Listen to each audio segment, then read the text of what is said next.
This is lesson 3 of our Python programming series of lessons. Today we're going to recover variables and consider how we can actually use them more effectively to respond to inputs. Our keywords are input, output, sequence, syntax and variables.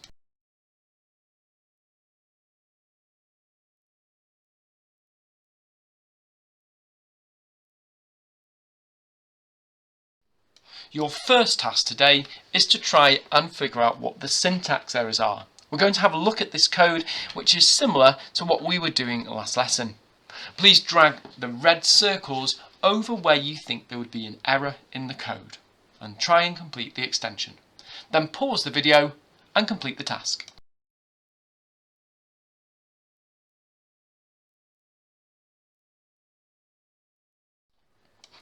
You should have finished this task, but here are the answers.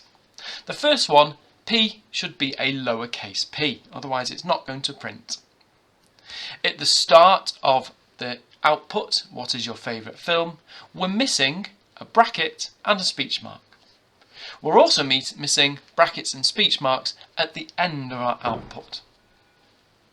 On our second line, film equals input, we're missing brackets, so an open and close bracket.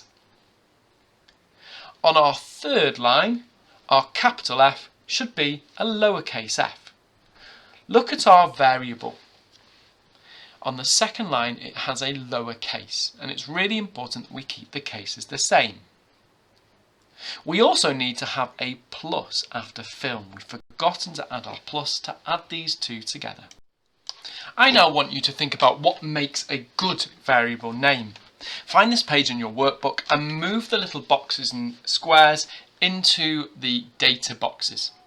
Have a look. If you're recording someone's first name, what would be a good variable name? There might be more than one option. Then there's an extension at the bottom to explain why you think they're good or bad variable names.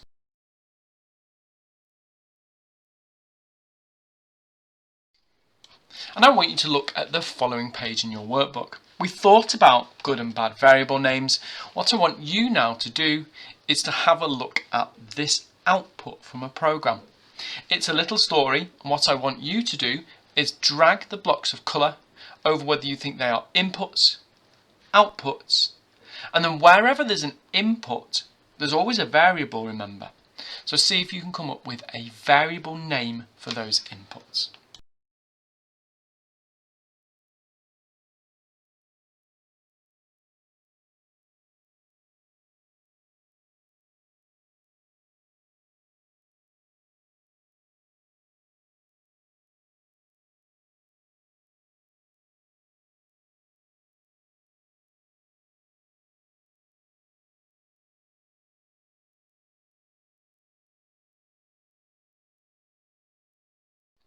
Let's have a look at some of the answers. You should have noticed a pattern.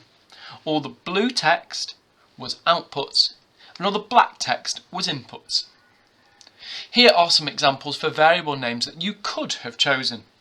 But that doesn't say that these will be the exact ones that you've chosen, as long as they are one word long and have some relevance to our inputs. Now, on the last 3 lines, we've actually got some variables inside our outputs. That's because in our code we can use that plus symbol, and we can use variables we've taken from previously in our code. Remember, this is really useful for us to be able to store those data values and reuse them.